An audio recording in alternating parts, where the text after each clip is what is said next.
Well, we prepared a little a slideshow continuing continuing on with the topic from last week, and I'll just share the text. How to rest naturally, feeling stuck in life, an opportunity to empower open intelligence. Okay, and yeah, I'll start here. Reading here. Open intelligence is continuous, like a seamless sky. Its self-existing nature is like light filling space. Perfect open intelligence is like pure space. When we rest naturally and do not struggle with the natural flow of data, they vanish in powerful open intelligence. Data streams do not need to be controlled in order to gain assurance in open intelligence. Negative and positive thoughts are the dynamic energy of open intelligence and cannot be found to have an independent nature. Each moment is supported by the powerful current of open intelligence. Yeah, well, with our topic, feeling stuck in life, or feeling in whatever way that might apply to each one at certain times in life. When being introduced to open intelligence, I find in my own experience having the opportunity and also the assurance that there's something about me that is reliable and that I can rely on regardless of what's going on in my surroundings or with my data, and to rely on open intelligence that is continuous, it's always present. And like the seamless sky, well, the sky also always available, always present, vast and open. And its self-existing nature is like light filling space. That's a beautiful metaphor, seeing the open intelligence shine, the sun filling, light filling space. It's like, it doesn't matter what's going on, light filling space, it's all pervasive. And that's the same as open intelligence, no matter where we are in life, with whatever data it's occurring. Right here, we can rely on something about us that is stable, clear, open, indestructible. And that giving up the struggle to rearrange all the data and rely on a short moment. I'll bring you a short moment of open intelligence, because obviously we're not relying on a state. We're relying on a short moment of open intelligence and allowing these data, these thoughts and emotions to flow on by. And like it says here, negative and positive thoughts, the dynamic energy, we can feel the energy, the dynamic energy of open intelligence and sensations, feelings, and thoughts. And we recognize that that's an opportunity, like whatever we are thinking right now or doing right now, there's an opportunity to rely on open intelligence. And even for a short moment. Each moment is supported by the powerful current of open intelligence. Just knowing that gains more, we gain more confidence in that. It becomes more and more obvious without needing to think about it. So maybe, Jochen, you want to take that next one. I know you like the crystal ball metaphor. I do. To recognize this essence of mind, stop thinking just for a moment. What remains? A moment of clarity, ease, just being. This clarity, ease, and presence are always on. We just don't notice them because we have trained ourselves to constantly focus on our thoughts, emotions, and experience. In other words, our habit is to focus on the content of the mind, the images in the crystal ball, instead of the space, the nature of mind. Yeah, I do find this is really a powerful, very evocative metaphor for me. It helps to shift the perspective from like, yeah, from the data to what's looking. And I also like the like sense of stability and the indestructible nature of the crystal ball. Like whatever the crystal ball reflects, it remains as it is. Can reflect fire without getting hot, can reflect water without getting wet. And so the same is true for the essence of mind. And to have these metaphors, this is just one, obviously, of many, many metaphors that each one brings its own unique angle or perspective on the qualities of open intelligence. And the other aspect of this particular metaphor is also the inseparability of data and open intelligence. It's the crystal ball rests in itself, but it doesn't do so by trying not to have any reflections in its expanse. It's completely spacious and free and doesn't flinch. It doesn't try to only have certain reflections so that it can be pure and stable and clear. It just is open to whatever is to be as it is. And in that stability, anything at all can and does arise without ever changing its nature. So the same is true for the true nature of mind.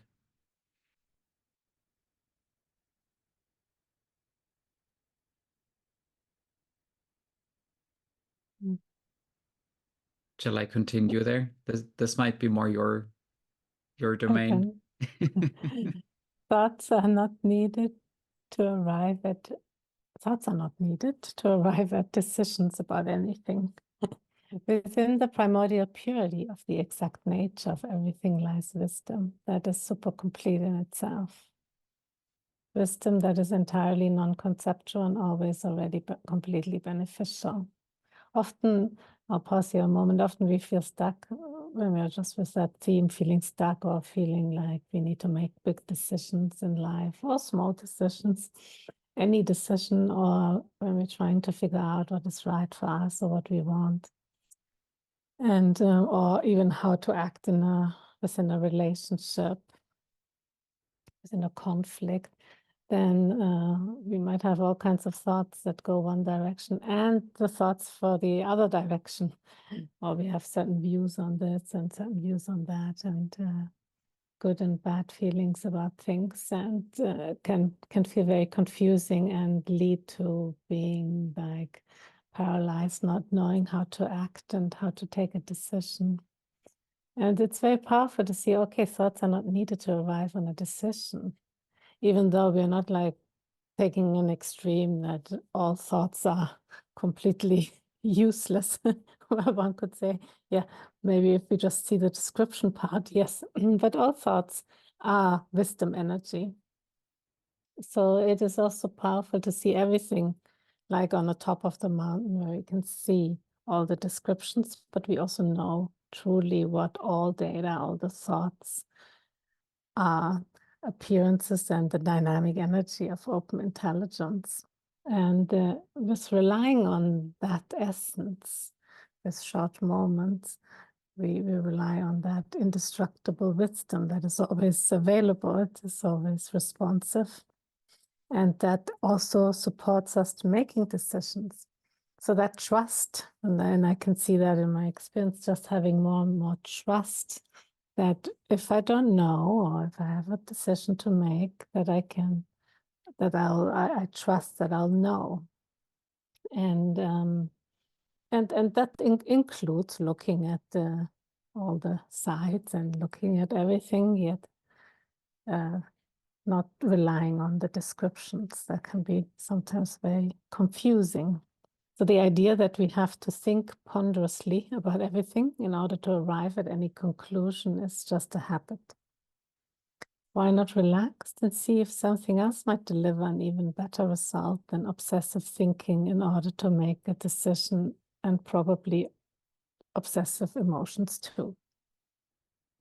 So this is something where we can train open intelligence and get familiar with relying on short moments when we have decisions to make, where there are all kinds of obsessive thinking and emoting going on, and relying on that short moment and see how that is supportive to decisions making and to really everyday life. But here we are talking about decisions or feeling like where are we stuck? Where do we feel we need a solution?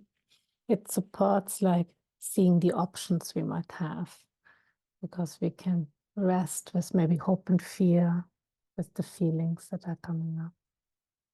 Yeah, so it's a very powerful teaching and helps us again to gain confidence and open intelligence.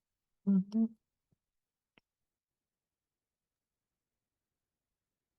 Disturbing states will not change by trying to avoid them, for data cannot ignore data, like fire cannot be rid of heat.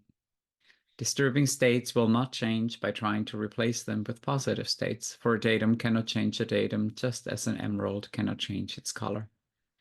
Data cannot be stilled by forcing them to become calm or analyzing them, for that is none other than descriptions involved in manipulating descriptions. They cannot be freed with antidotes of any kind, for that would be like wanting to make muddy water clearer, yet stirring it with a stick. Antidotes, too, are data that are the pure stream of open intelligence. Disturbing states in and of themselves are inseparable from open intelligence, so let them be as they are and just relax. So good. Yeah, and of course, the attentive listener here might think, well, but I can actually change my data, I I I can drum up some compassion when I feel actually angry, or I can drink coffee and then I'm not as tired, and any of that. But um, while sometimes that is true, many times we see that if there was such a clear, simple cause and effect relationships between all the different data streams, we as humankind would have figured out a way of life that would make everybody really happy by now. The problem is that we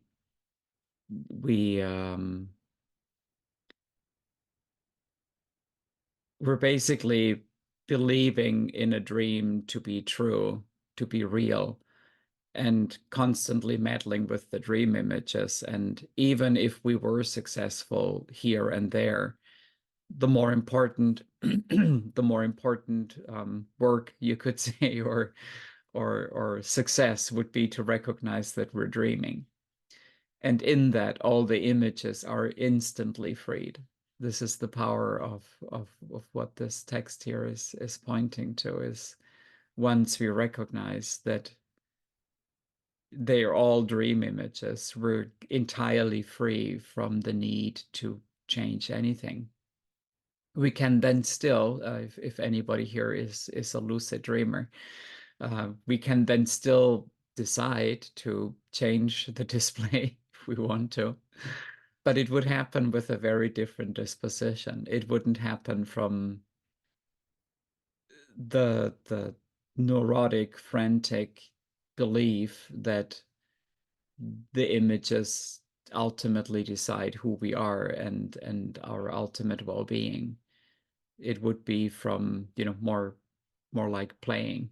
If you imagine having a lucid dream, and you might decide to, well, what happens if I just start flying instead of walking, or things like that. So we can be much more playful if we recognize that everything that's going on within our life here is like these images in a dream, or like the images in the crystal ball. And then this freeing or the releasing of data isn't something that we need to try or effort for. we recognize that they self-free within their natural flow. And even like the entire process of arising, say, of thoughts, and then while we have the thought and then the freeing of thoughts, all of this always remains in the complete freedom, the ultimate freedom of the true nature of mind.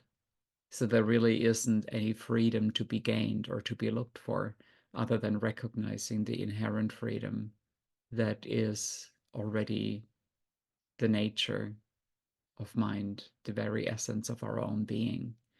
So we can let everything be as it is and literally just relax, very literally, in encountering disturbing states, to just relax and recognize in our direct experience that the disturbing states can't ultimately do anything to us is extremely liberating.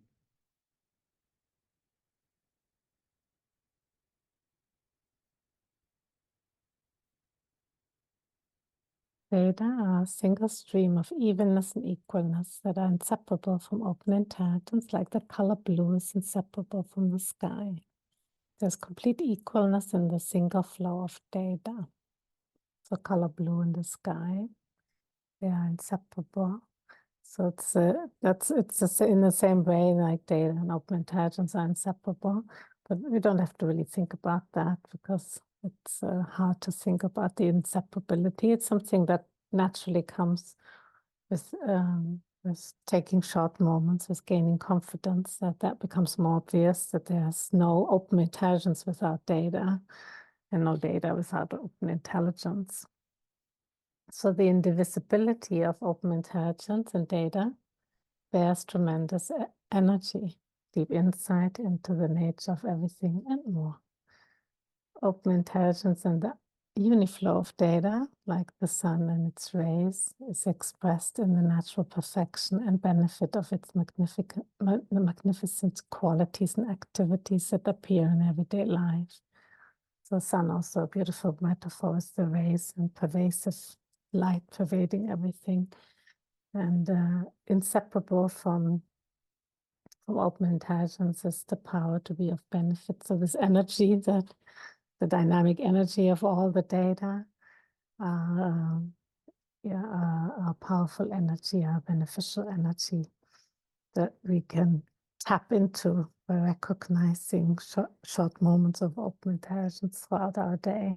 So we're not confined to descriptions of who we take ourselves to be, what our actions are, what our talents are.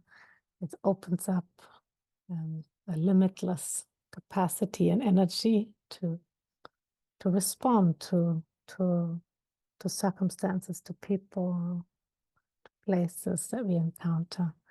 And that's a change that is more obvious where we rely on open intelligence. All these descriptions don't limit. And so open intelligence and data are inseparable, like the sky and the color blue. It's that metaphor again.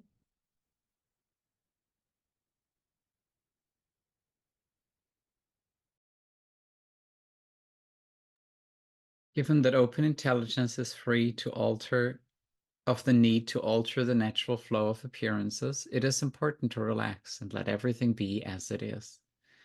We are at our most powerful in all daily activities through letting things be as they are. Yeah, it sounds probably counterintuitive when we first might hear this, that we can be powerful by letting things be as they are. The stereotype of power typically is that that we do stuff, we make things happen rather than letting them be as they are. But the actual lived experience of this for me has been like when really letting everything, including all the impulses, all the need to manage, to control, to channel what I think needs to happen and make that all come about, when all of this is allowed to rest, then all the energy that was used to micromanage my internal world and the world around me, all this energy is then freed up and can be like bundled, maybe more like, if you imagine light, and then that goes in all directions, or it can be bundled and into like a laser beam.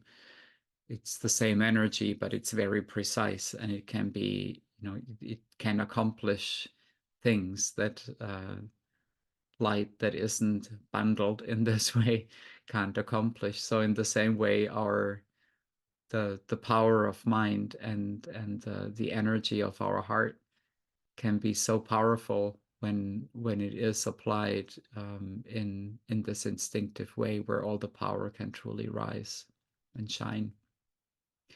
Let all data flow along naturally without trying to alter their course in any way. Fear, anger, data about work, relationship, money, and food continue to arise. It is important to know that the arising of these is not evidence of non-recognition of open intelligence. We increasingly understand and recognize that all data streams are open intelligence only. This gives rise to well-being and joy. Yeah, this is, I think this might be from the 12 Empowerments, Kati, right? It's that line sounds very familiar. And, for many practices I've been involved with, the evidence of succeeding in the practice would have been to finally have a different display in my mind, in my heart. And this complete freedom that we spoke about in today's presentation here, this complete freedom is so free and so complete that it includes everything exactly as it is. So it's finding freedom from fear within fear. It's recognizing the fearless knower that is aware of the perception of fear, or feeling the intensity of anger, yet being completely undisturbed in the soothing energy of warmth and open intelligence and love. Having data about work, maybe about relationships at work, or about your clients or boss or coworkers, or the workload, maybe the stress about having so much to do, all of this, it just might continue exactly as it did, or because we don't manage it anymore, it might even increase for a little while until we can find so much freedom that even that increase wouldn't even be noticed any longer. And there is just this instinctive freedom that doesn't even look to describe and go into descriptions and comparisons of before and after, or less or more. There is just the equal flow, like this background there. That's quite amazing. It looks like liquid gold. Everything is just gold flowing into gold.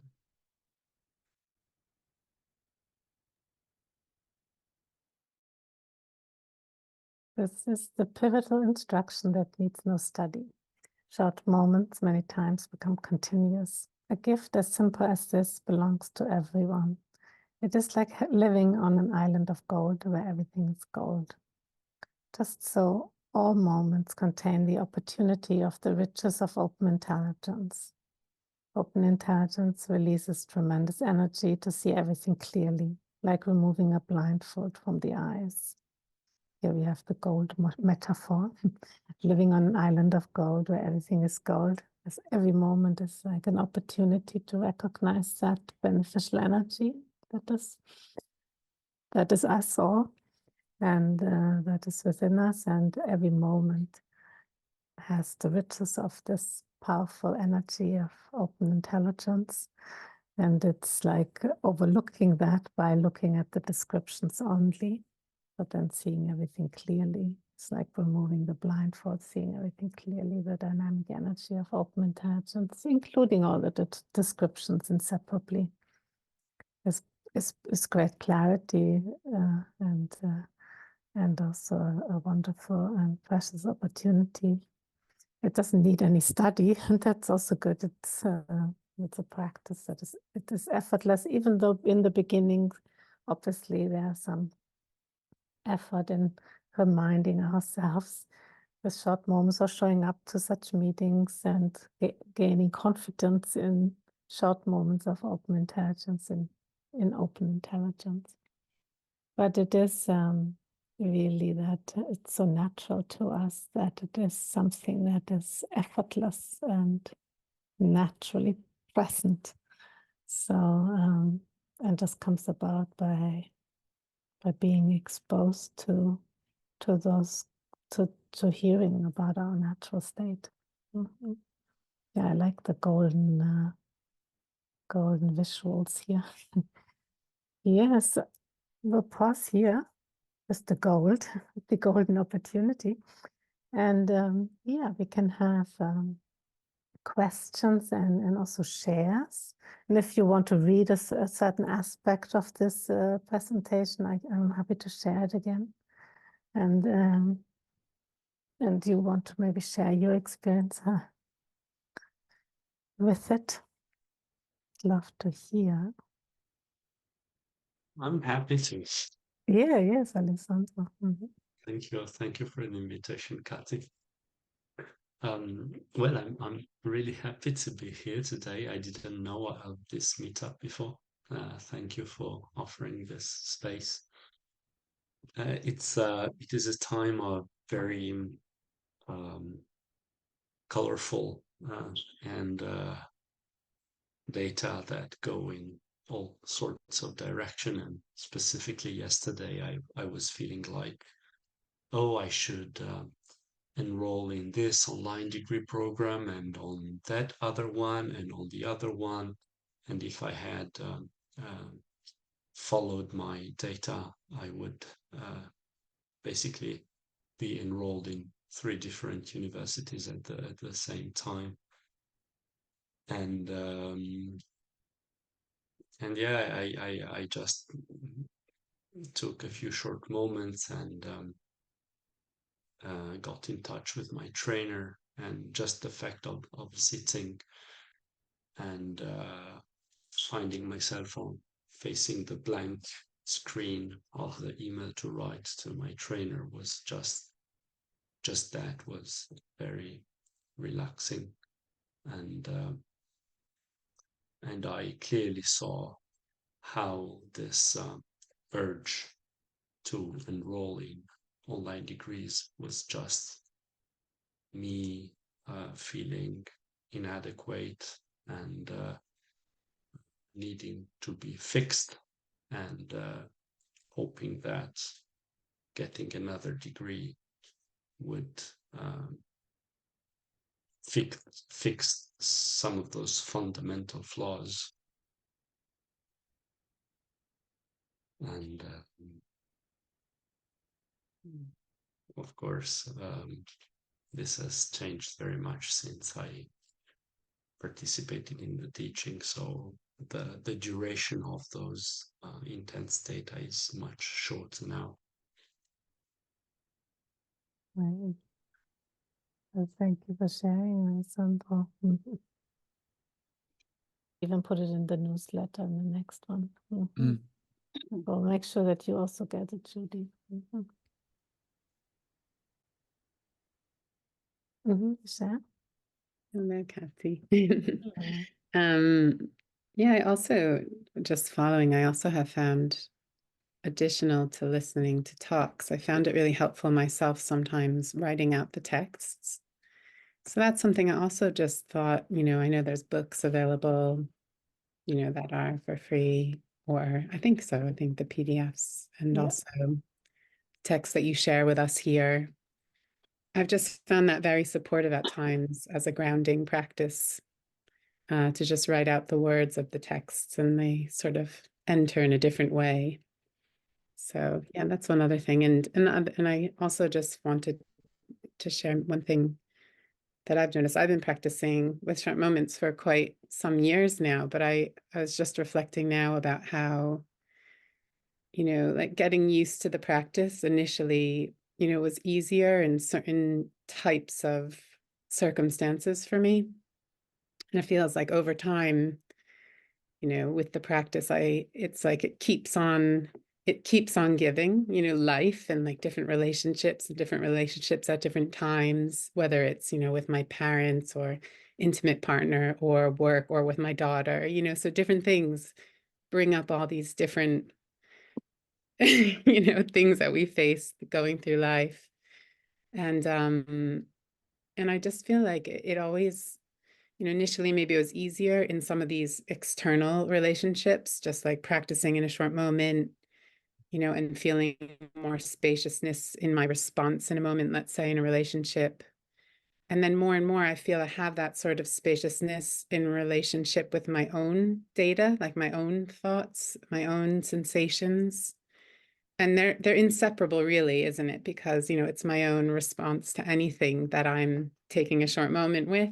But somehow some of those, you know, thoughts and beliefs about myself in particular were so insidious that I didn't really see them so distinctly and clearly initially.